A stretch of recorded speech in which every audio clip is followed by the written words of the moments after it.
Hello, welcome to vlog 3. I'm sorry in advance if you can hear my kitten playing in the background. This week the main thing I learned was my top 5 strengths. They were relator, intellection, empathy, responsibility, and deliberative. And I was most surprised that relator was my number 1 strength. I've often really struggled socially, and I really consider myself an introvert, so I was surprised by that. The thing that I would say I already knew this week was I already knew myself to be responsible. I'm the oldest child in my family, and I've always taken a lot of responsibility for my younger sibling, so I think that between that and having a lot of responsibility for my own education and just some other things in my life, I would always consider myself responsible. So that one was not something new to me.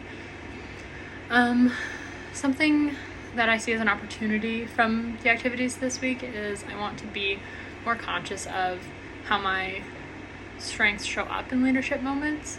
And I think that just learning what my strengths are this week has already made me a little bit more aware of them. But I think that I also want to be more conscious and more active in consulting with those who have some other strengths that I lack. Specifically, some things that I lack are strengths like arranging and maximizing. I'm not especially skilled at collaborating with other people. It's not my preference. I tend to prefer independent work. It's not that I don't enjoy being with others, but it's just not personally my preference. And I think that I tend to be more of a calming or a comforting presence for other people rather than a motivator or an encourager, which sounds kind of not ideal for an OT, but I think that is part of why I'm drawn to like the mental health side of OT. And that I can see reflected in my strengths of empathy and relating to others. I just want to be there for people more than I want to push them outside of their comfort zone. But I can see myself needing to draw on other people's strengths to make my endeavors more successful. So the people that are good at pushing people and bringing people together and identifying strengths in other people to make the project a success, I need those people on my team because I just want to make sure that everybody's comfortable and happy, and I want to support them where they are right now. So I need those people that can push them forward and push me forward as well.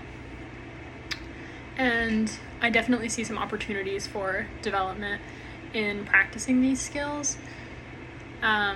I need to work with people who have those strengths, and I'm already seeing that in this program. Just the opportunity to engage in discussion with my classmates as well as my professors and observe the different strengths in our cohort, as well as hearing about how my peers are utilizing their strengths in their current leadership roles and the leadership experiences that they have held in the past.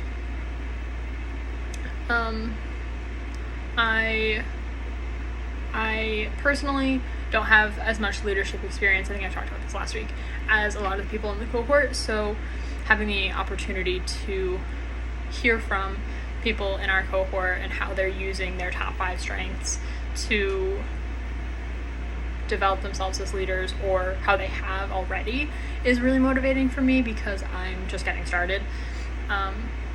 So I think that just hearing from, as I've said, hearing from those peers and colleagues and leaders in the field within our cohort will help me to have those connections and people that I can draw from as I'm developing those areas that I'm lacking. Because a lot of my strengths, I think, overlap, like relator and empathy, and deliberative, intellection, and responsibility all have some overlap as well.